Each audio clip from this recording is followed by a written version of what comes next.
Hi everyone, Bruno here, and today we're going to do an install video on a new product. boostauto was nice enough to reach out with their new S-Series cab lights and see if we were interested in installing them on our 2019 GMC Sierra 2500. And the product looks really spectacular, so I had some interest and said yes, absolutely. So thank you to boostauto for providing the parts to us for this install video. Now I wanted to do an install video just to show you how easy they can be installed by an average DIYer. And that way, if you're new to doing these type of installs or upgrades, you could get some confidence. Now, boostauto does a great job at their install videos. So you're going to find you won't get written instructions.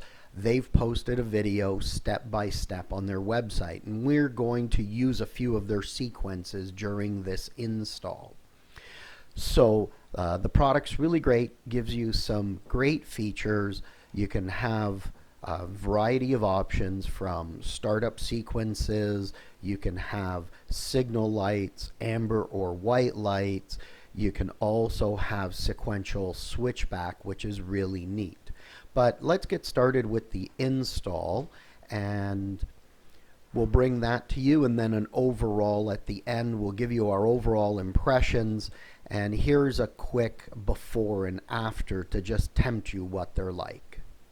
Okay, so once you've disconnected your battery, which I haven't done yet, we're going to do that in a second. I thought I'd just bring you inside because we're going to need to drop this headliner down. There's a few things you're going to need to do. So take a look around your truck, see what might impede you. For example, we run a GoPro camera for recording while we're out on the road, or if you have a dash cam, you'll want to remove that. You might want to clear out your dash. We've got our RV GPS mount here. We're going to remove that, and we have some side cameras and backup cameras here for our fifth wheel trailer. When we're towing, we're going to want to pull that out. You may also want to take any phone holders, etc., out of the way to give you some clearance. Then what we're going to do is we're going to remove our center console here. I'll show you that in a minute.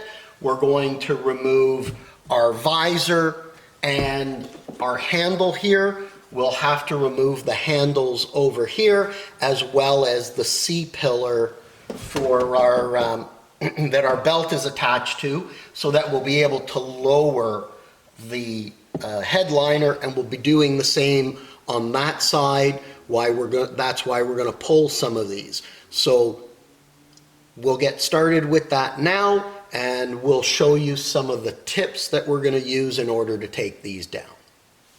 Okay, first thing we're going to start off with is the center console here. You want to take your trim tool. There's the little tab little platform right here that has your center console lights in it. And you just want to gently get in there and pry that open.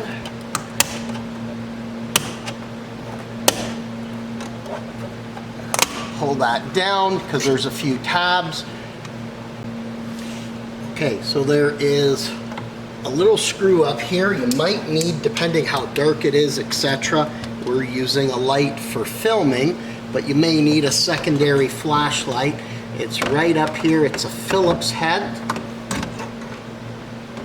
and you'll just want to remove that. Okay, so now that we've removed the two screws that are in there, we want to just, if you need, take your trim tool, pull down on it gently, and this whole center console should come right off. You know, just be gentle when you're working with it because you don't want to damage anything. So you want to gently pry it down. Now, when you do that, these two tabs here may come out fairly easy, but they could also stick a little bit. If they stick a little bit like they did with ours, you didn't see it on camera because I had to get in the way of the camera. A little trim tool, a flathead screwdriver, you may need to just get in there and just pry a little bit with it gently, because you don't want to break these tabs. You'll need them for later, but you may just need to get in there with a tool.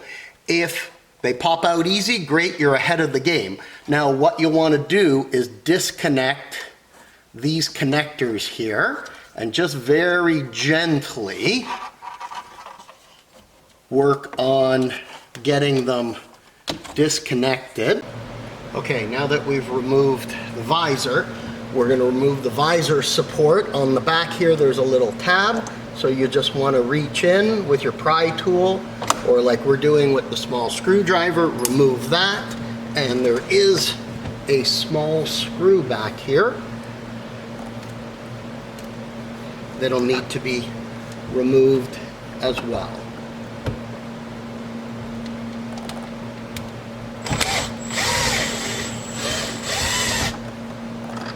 There we go. Set that screw aside.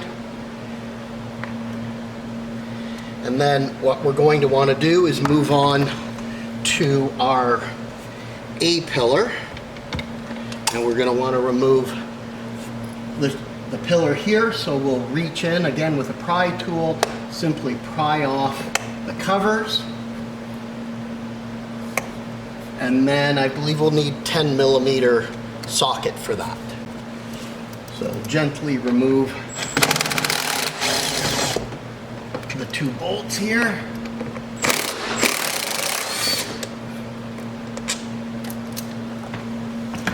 Set those aside.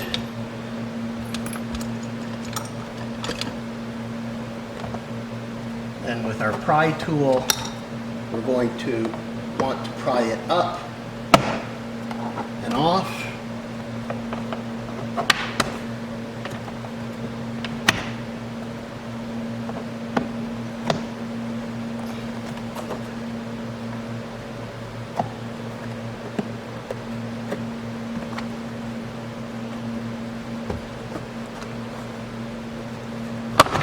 And then we can lift it up. So sometimes you just have to be a little patient, especially the first time removing these. Now we'll want to set this aside. And then we're going to want to remove the handle here. So again, you're going to want to work with a small pry tool or a little screwdriver. These ones will be just a little bit harder to get to because of where they're located. So you want to pop the covers forward. And then these are going to require an 8mm socket. So we'll grab our tool here, change it out.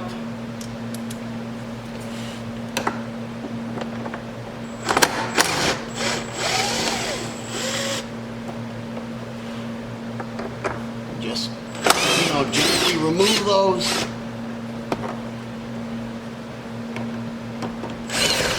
There we go.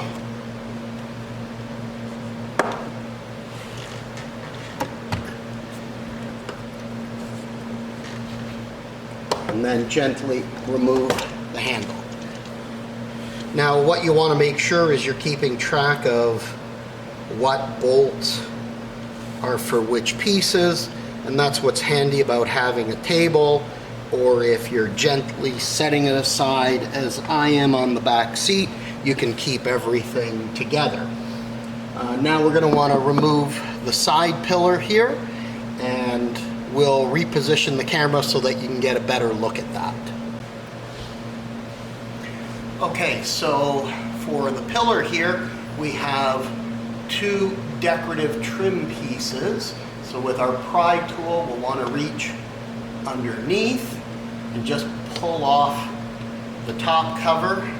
There's one here for the bottom as well. And then those look like a 10mm socket. So we will do a quick swap here again, back to our 10mm.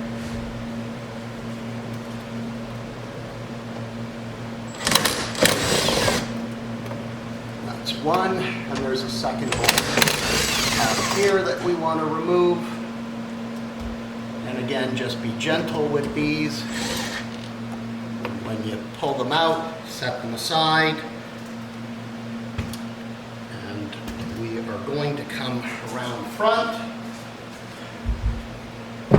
because what we want to do now is we want to loosen this bottom trim piece.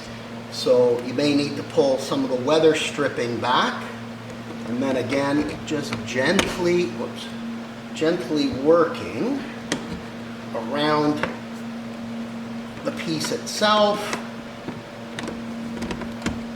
working just to disconnect it there, here a little bit. That just gives us a little bit of working space. And then we're going to want to remove the pillar here.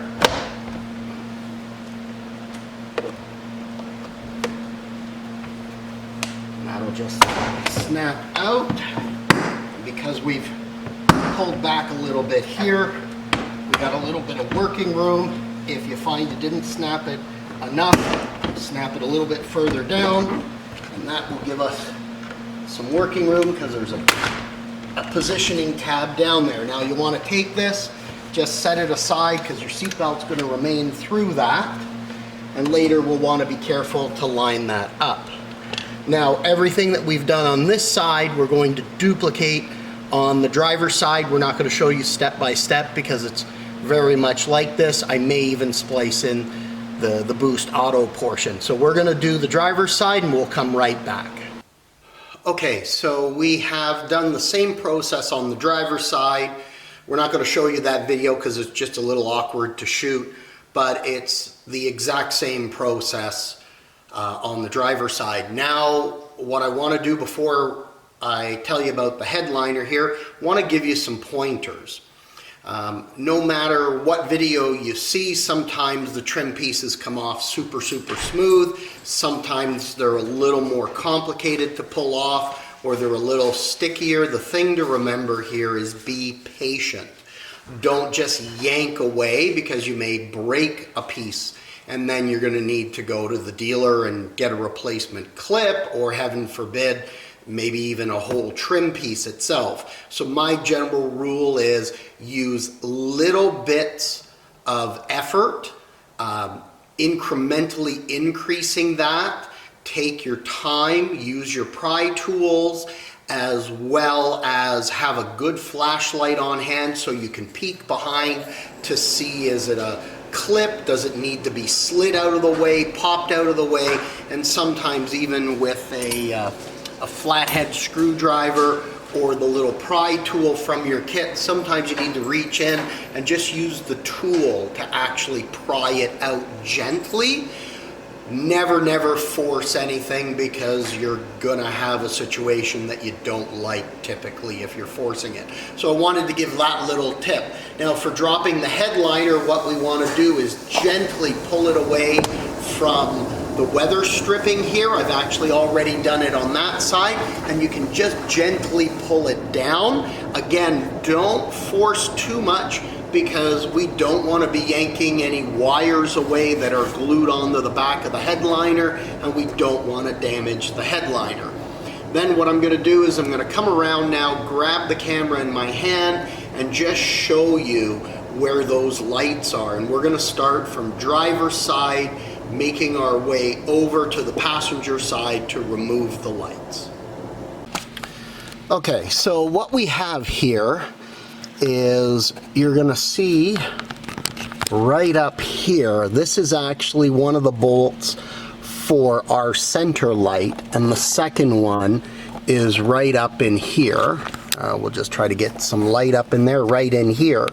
Now we're going to want to start with the furthest light, which is actually a little further down, but I thought I would just give you the illustration here because I won't be able to shoot close enough. If you have a skylight or a moon roof that opens, it'll be a little bit easier than if you have the traditional cab, because you're going to be a little more restricted. So that bolt there is a 10mm bolt. in order to back that off. But what you're going to want to do here is actually disconnect the light from the harness, because we're going to remove that light, and then we're going to make our way over to the passenger side light as well.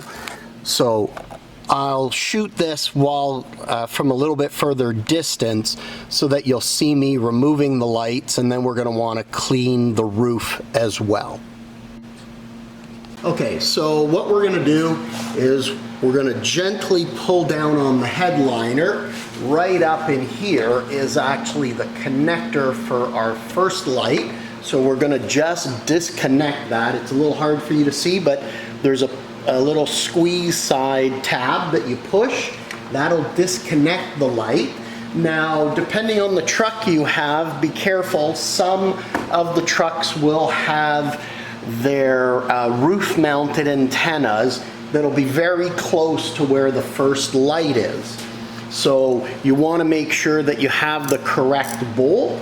Just take a look and see, is your light closer to the door or is it the antenna? Usually it should be the light, so the first bolt is what you're going to go after.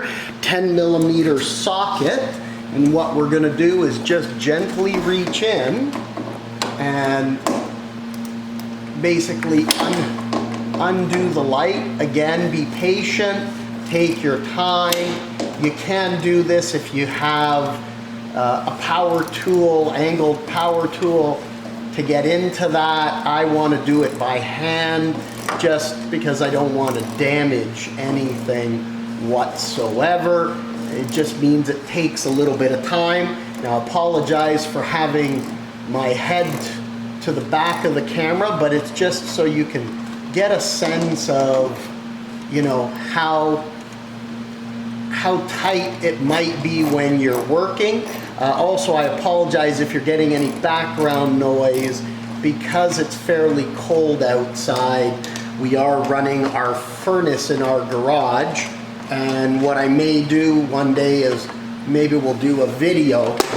We'll do a video and talk about if you're looking to set up your garage to work inside, some of the features you might want to look for, types of furnaces, etc. But today we'll focus on the light. So there's our bolt that we've pulled. What you want to do now is very gently lift on our light, and that should come out a little. You may need to reach in and squeeze the couple of tabs just to help it out.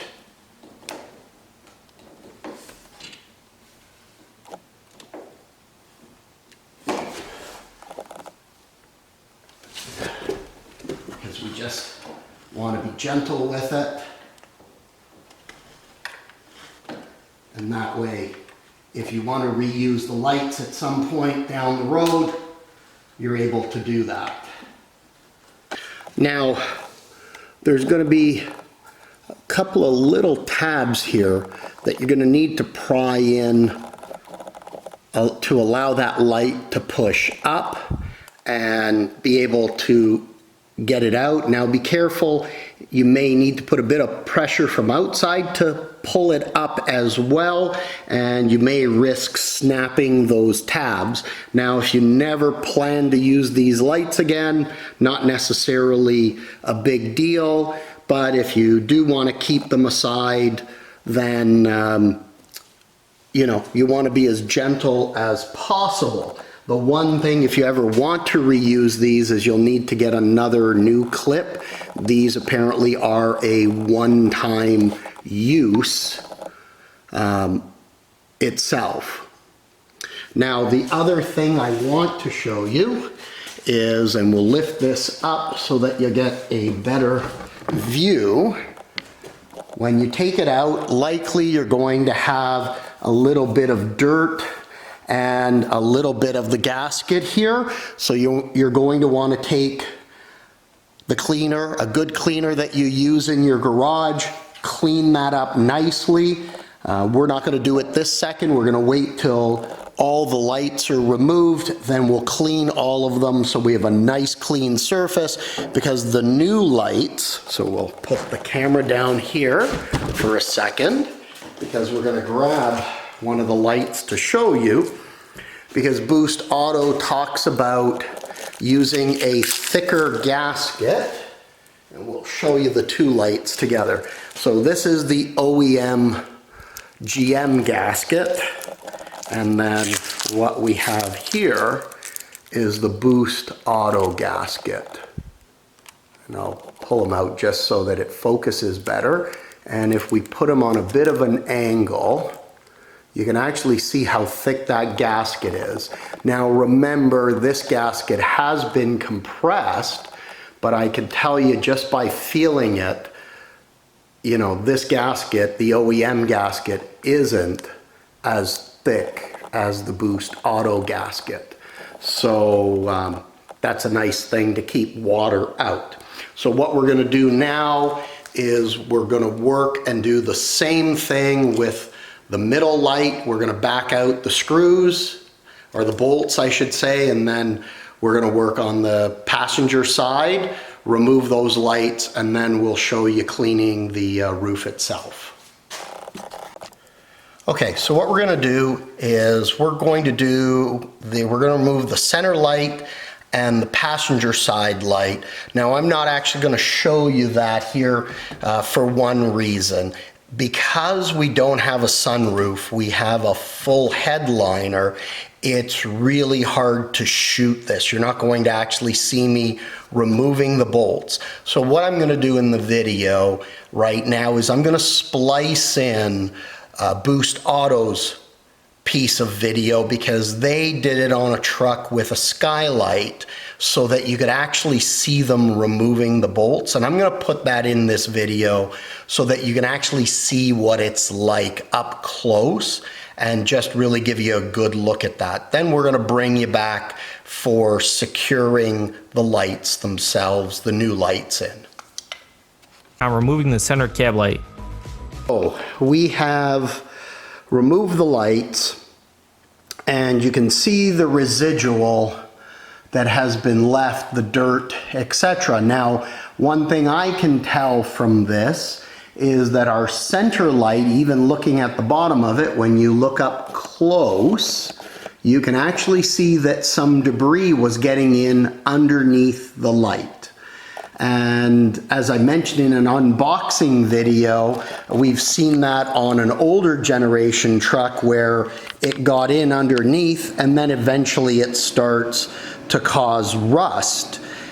So it's actually a good thing that we're actually trying these lights right now. That just means if you have cab lights and you're not switching them out, you may want to check them and or put a caulking bead around them to not get this effect of dirt coming in.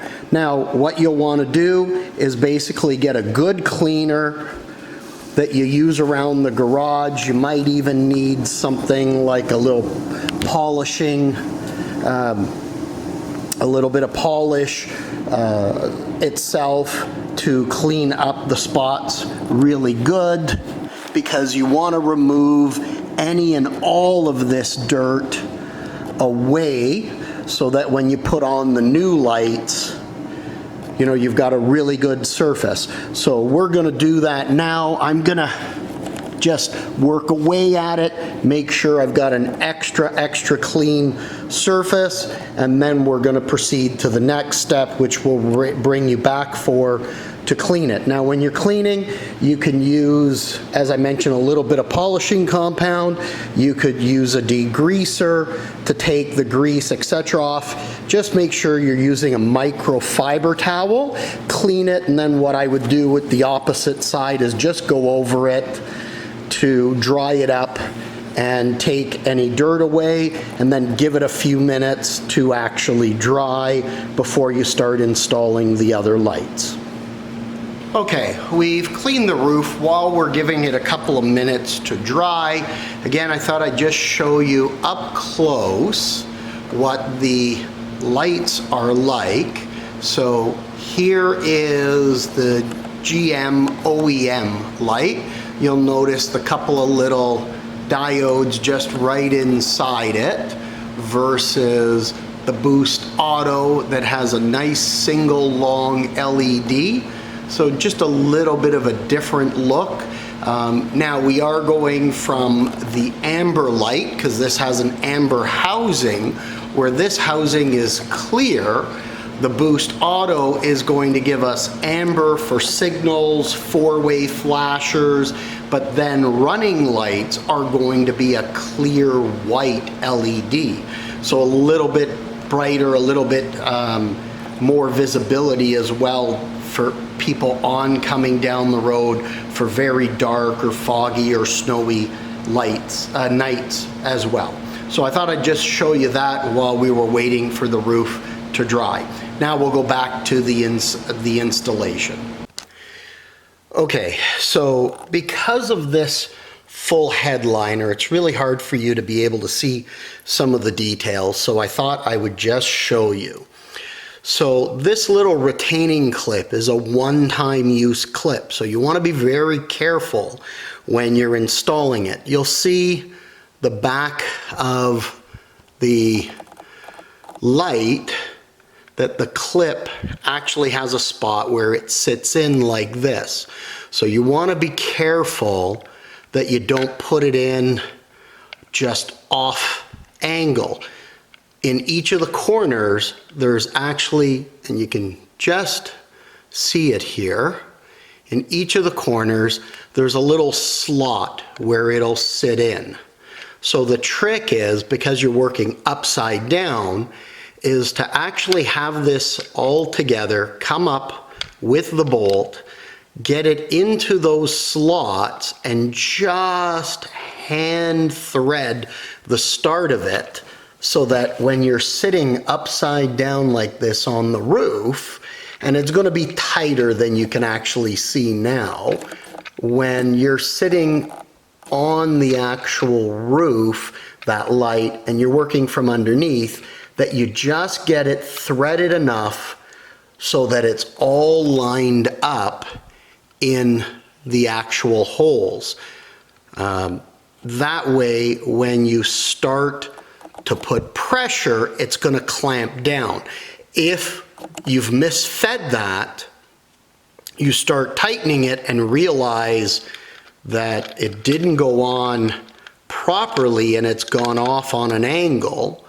What's going to end up happening is you could end up putting pressure on this fitting and ruining it. And remember, it's a one-time use. So just be very, very cautious when you're feeding that in place. That was just a little tip I wanted to give you. So what we're going to do is we're going to work on the other lights here and show you what the finished product is going to look like. Again, it's going to take a little bit of patience, especially with a full headliner like this, where you're having to work in a little bit tighter confines. So we're going to put each of the lights in, drop the pigtails down as we're doing that. We'll attach the pigtails, secure the lights, and then we will come back and we'll show you resecuring the headliner itself. In between that, I will splice some video together provided by Boost Auto, showing you some of those connections and tightening, just so you can see it live. And then at the end of the video, we'll give you our overall impressions of the product and the process, and then show you a live demo of it as well. Cab light harness through from the top and line up the cab light post. Then install a retaining clip and a bolt to the post. Please make sure all the lights are tightened to the same degree. Finally, install the cab light connector to the factory harness. Okay, so what we're going to want to do is push up the headliner here, make sure that you get it underneath the weather stripping. So you're just going to take your time, feed it slowly through. We want to get this side up, and as you can see, it just takes a few minutes to pull the weather stripping out, push that up and just make sure all of it is there. Then I'm going to climb in here, and we are going to take the top part of this. Now you want to be careful because there's a part that inserts here but also slides down to be secured. So you want to take your time, make sure that you're getting it fed and secured in place. And as you can see, it just takes a little bit.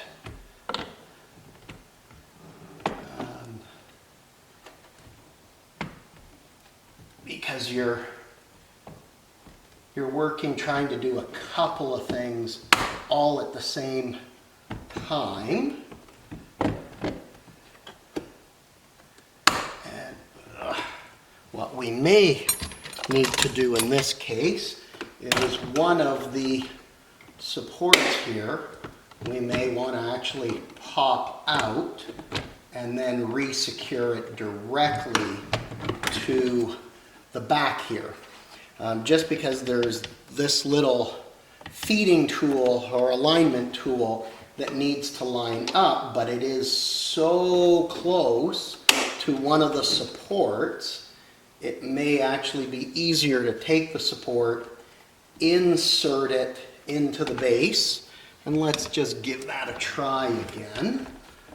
Because now what will happen is the one side, let's see if we can get that fed so it feeds properly into the support.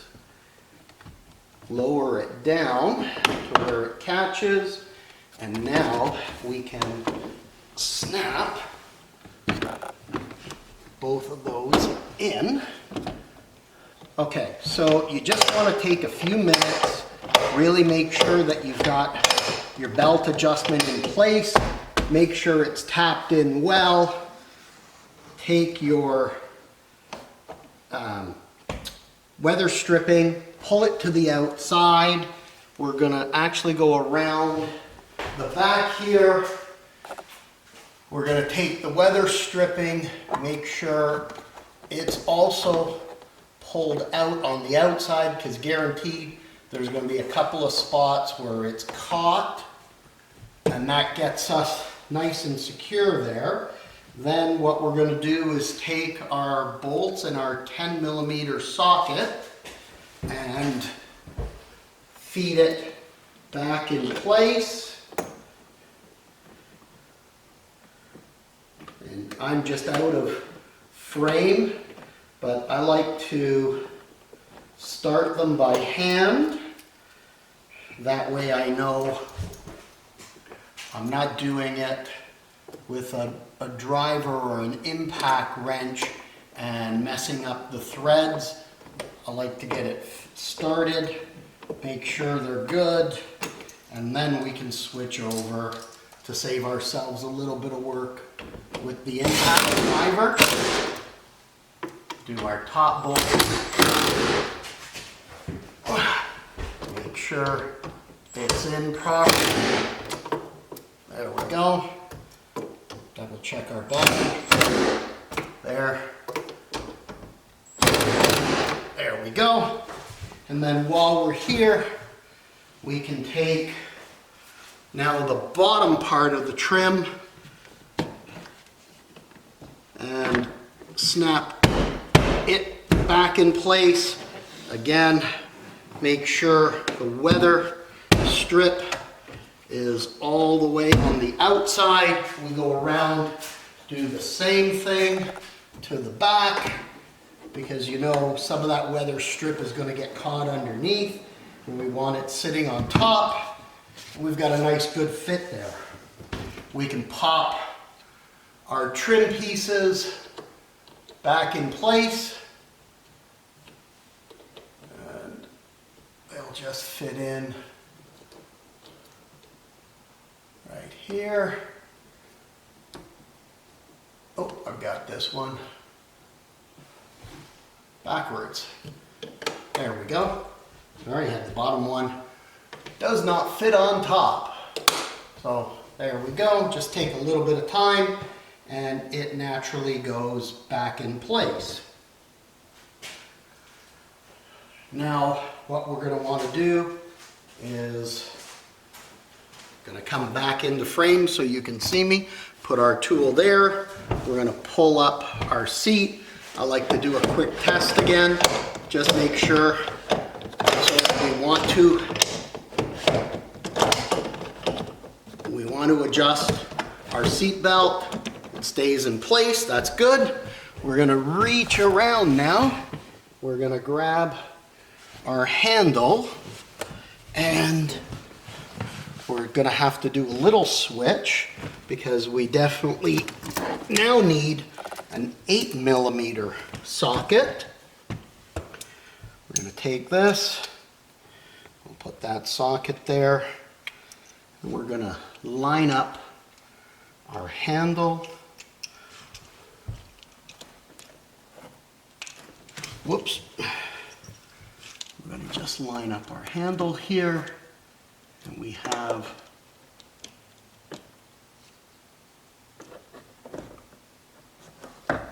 there we go.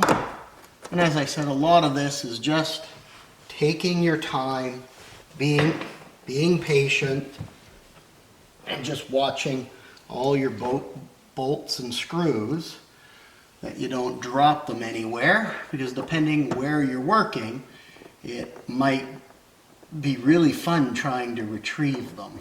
So again, I like to just start by hand threading them in place. And that way we know, yep, that one, they have not quite sat where they need to be sitting. And that's why we want to hand feed them, because if you don't, you could end up stripping your threads. Right, and this just gives you the idea and the feeling. You'll know as you've got it and it's starting to secure itself in place. Then you can take your hand tools, and there's probably a number of you going, oh, come on, we know that, Bruno. I'm just talking in general terms for those of you that are new at this as well. There we go. And then we can now take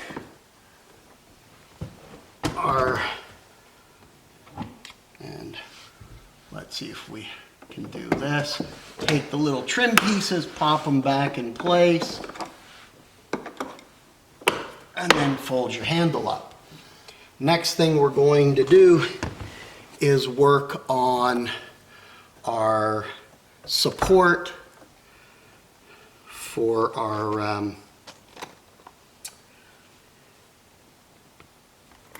visor, and I have the bolt, the little screw right down in here. Again, we're going to do a little swap. We'll take out our socket. We're going to take our T15, and then we're just going to come up. This one's going to take a little more finessing. You may find yourself having to get really low here and working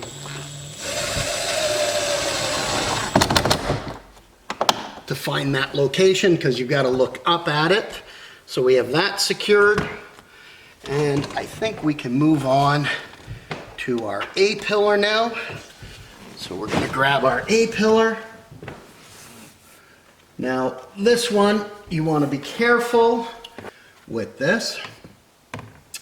So we want to feed this in. It slides in at the bottom, and then we want to line it up because it's got to go right in there. And again, we want to take the weather strip, make sure that it's on the outside, because we want a really good seal in the truck. Plus, it won't really sit properly if you don't have that weather seal on the outside of it. So we're just going to work our way down to the edge here. Make sure that seal is out. Swap around a couple of tools.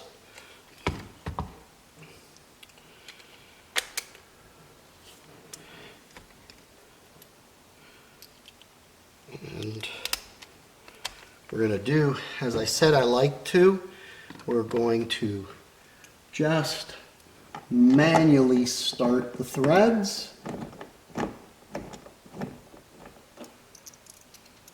on both of these. And I'm hoping you haven't been hearing the furnace running in the background, just so it's a little easier to hear me as I'm discussing some items. And now we're going to want to fasten that before we fully. Okay. And we're nice and good. Oh, I got a little bit of dirt there, so we'll clean that off. And once those are on, we can take our trim pieces, snap them back in place, do the same with our bottom one.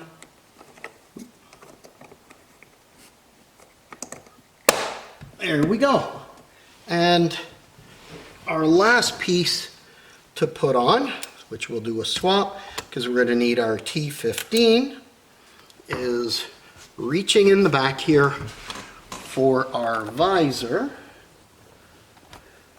Sorry guys, we had a little issue with the camera and the recording. It turned off on us. So we secured the 3 screws here.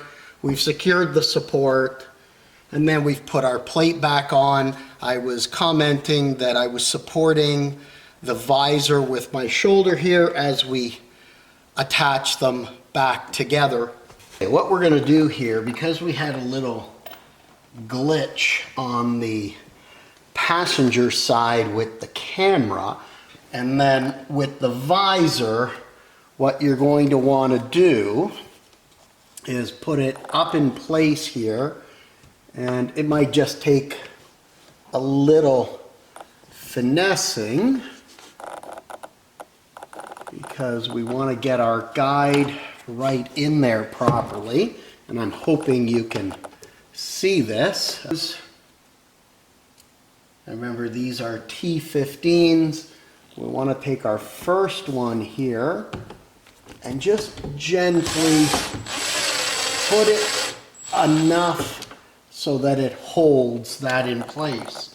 We're going to take our next 2 screws, and hopefully you can see this all right. Do the same thing. We're going to partially feed them in, make sure that they're actually grabbing. We're going to do the 3rd one here. Oh, sorry, 3rd one right here. That one we're going to take, secure it all the way in, and now we're going to go back and fasten the other ones all the way in. And then what we will do is take the trim piece here, feed the trim piece on, sometimes being a little patient and working around till you've secured it. I'm just checking that's all nice and secured. Now what we're going to do is we're going to reattach our center console here. So we've connected our electrical connections. Now, little tip, if your truck is like mine, there's a screw here that you can't actually feed from underneath. You have to feed it from the center, and you know that the minute you raise the center console, it's going to fall out of place.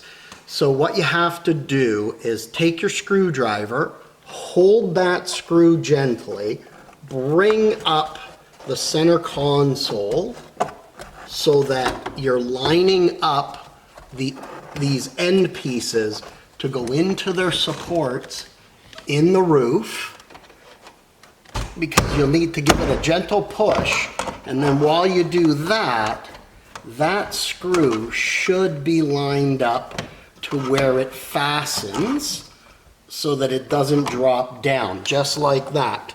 Now the other screw is a little easier to get to. It's open, but what I'm going to recommend is you take what I have here, a little magnetic holder, sorry, so that you can place your screw in place, and the magnet's going to hold it in place so that as you feed it up, and this is just a little bit of a tighter spot, as you feed it, you can get it in place and start threading it in place. And then that's nice and tightened. So there we go. So that works a little better. And you'll see me pausing occasionally. Unfortunately, I wear progressive lenses, and sometimes when we get really close, I have to look outside of the glasses to actually see really clearly. Unfortunately, it's the downside of getting a little bit older.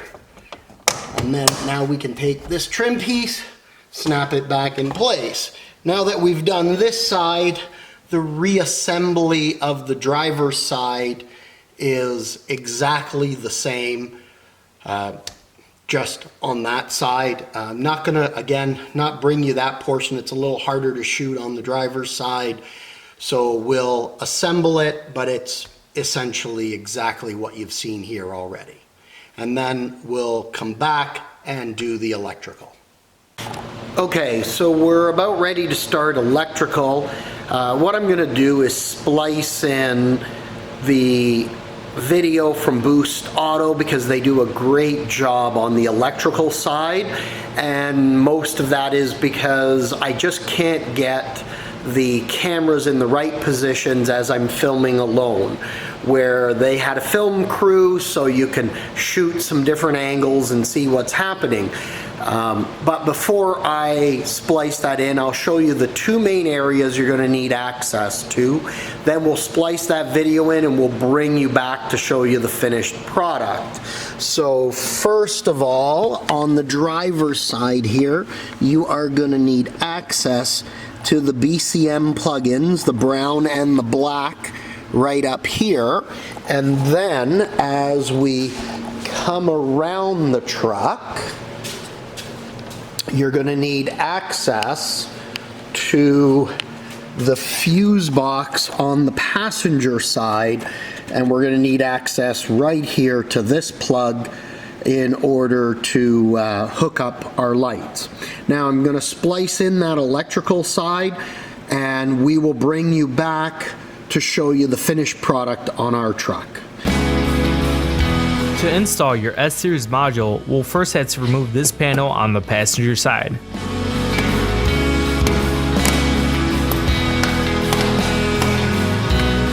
Disconnect the top connector. Do this by pressing in the side tabs on the latch to release, then swing the latch up all the way to disconnect. You can release some of the clips on the harness so you have more play on the harness. Cut the zip tie here to make more room to work here. Then peel back some of the tape on the harness too. Next, let's take a closer look at the S-Series module. This side is our input side with a 2-pin connector for power and ground, and a 4-pin connector for running light and left and right signal. This side is our output side. The blue wire will intercept the output to the cab lights. The black wire is not needed for this application, so go ahead and tape it out of the way. First, let's intercept the output to the cab lights. Locate pin 8 with the blue latch swung out all the way and pointing down. Pin 8 is 3 rows up from the bottom on the right column. Go ahead and cut this wire, giving yourself ample room on both sides. Strip both ends of the wire. Next, bring the S-Series module over, crimp down the blue output to the wire that's going towards the harness. To the wire going into the connector, start off by connecting one end of the butt connector from your kit to it. We'll come right back to this wire, but first, get the harness from your kit with the 4-pin connector at the end. This harness will connect running light as well as left and right hand turn signal. The orange wire is for running light. We're going to connect this wire to the butt connector we just installed. Since the S-Series module and the connector we're working on are both going to remain on the passenger side, we can cut the orange wire pretty short. Go ahead and strip the end of the orange wire and connect it to the butt connector. Now we will route the two remaining wires, the red and green and the red and blue, over to the driver's side, route them into the cab as shown in this video. Tape the wires to a flattened out piece of metal and route it behind the center console. Locate the BCM or body control module under the dash by the pedals.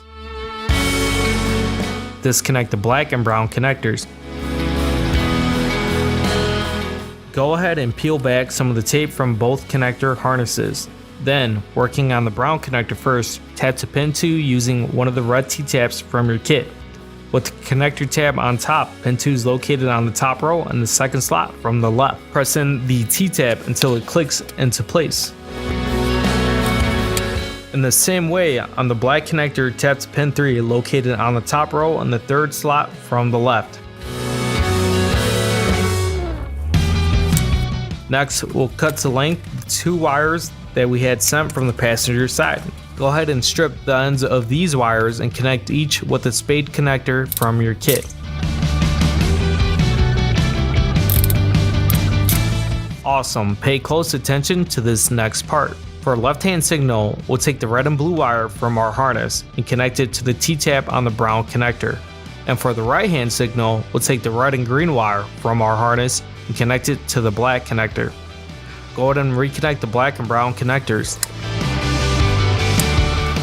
Then we can tuck the harness out of the way.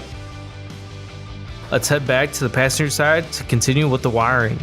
Tap to pin 1 for power. For this wire, we'll be using one of the blue T-taps from the kit, with the blue latch swung down all the way. Pin 1 is located on the top row in the right column. Next, tap to pin 10 for ground. This is located on the bottom row in the right column. Use the red T-tap for this one. And if you have 2 wires at that slot, tapping to either one will work. Up next, bring the second harness from your kit over. This will have a red and black wire with a 2-pin connector at one end.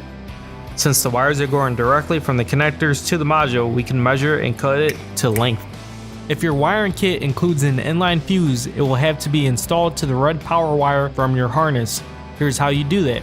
After you have cut the red wire to length, strip the insulation and crimp down the butt connector end of the inline fuse to the red wire. Your kit will already have an eyelet and spade connector that will connect to the other end of the inline fuse depending on your application. For our application, we're going to be using the spade connector. Go ahead and crimp it to the inline fuse. If your kit does not come with an inline fuse, you can install spade connectors directly to the red power wire and the black ground wire. Just strip the ends of the wire and crimp down the spade connectors. Back at the connector, connect the red wire from the harness to pin 1 for power. And in the same way, connect the black wire to pin 10 for ground. Heat shrink the butt connectors, then secure the wires to the connector. Next, install the 2-pin and 4-pin connectors from the harness to the S-Series module. Install the clip on the connector harness. After that, you can go ahead and line up the connector in position, press it in, and swing the latch all the way. Secure your S-Series module on the side as shown here and tuck any loose wires in. Reinstall the side trim panel. Alright, so once you've connected the S-Series module, as the video described, you should secure it up in place, tuck away any wires, and then you'll see there's our fuse, and underneath as well we have no wires exposed, they've all been tucked away. Then the next thing will be to come around front, and we are going to connect our battery here as well as our battery way over on that side as well. And that way both batteries will be hooked up, and then we will bring you the running of the lights themselves.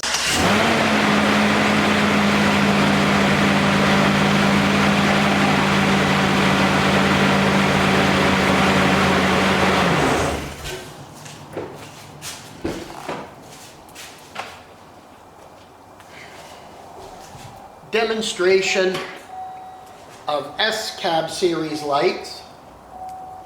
Left-hand signal, right-hand signal, four-way flashers.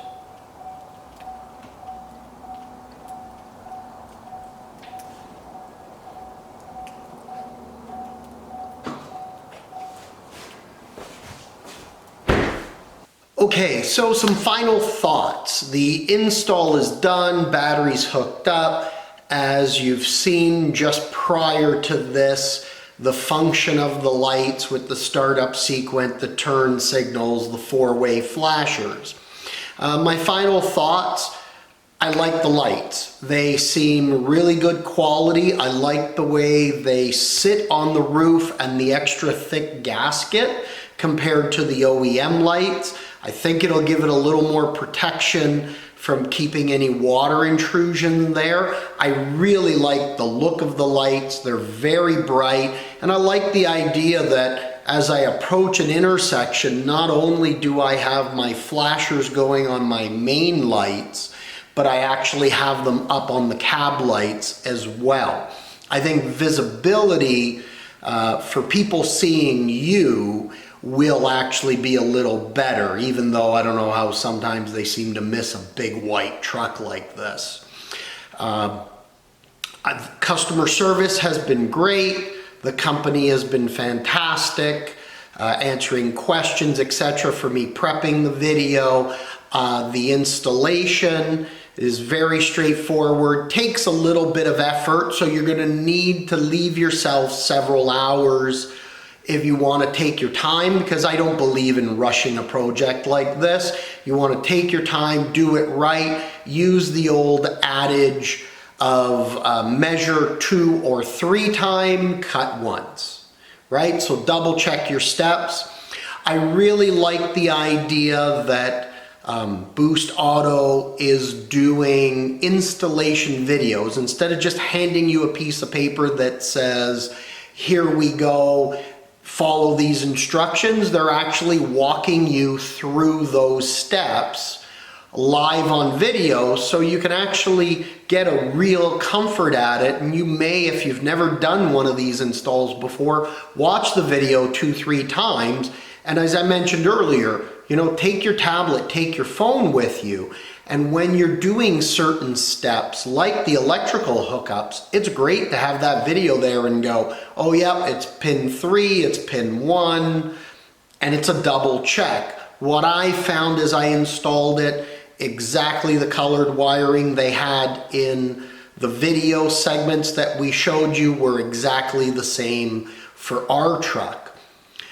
So I give them credit for really doing that extra work and being different than so many other companies. I look forward to hopefully doing another collaboration with boostauto. I'm gonna say thank you to them for these lights. They're fantastic. I really, really like them. And if I was out in the public and I was looking to do the upgrade, I wouldn't think for a split second about spending the money. I absolutely do it. So, and I'm not saying that because they've provided the lights. I really like the lights. They're great quality, and I think they're better than what the OEMs are. To you guys, I want to say thank you for watching the video. If you like it, please click the like button. Please subscribe. It greatly helps us so that we can maybe bring you some more of these projects that you might be thinking about doing on your truck. Let us know what you think. Let us know if there's some interest in any other projects that you'd like us to potentially undertake. Anyways, thanks guys. Hope you enjoyed it. Make sure you live life to the fullest each and every day.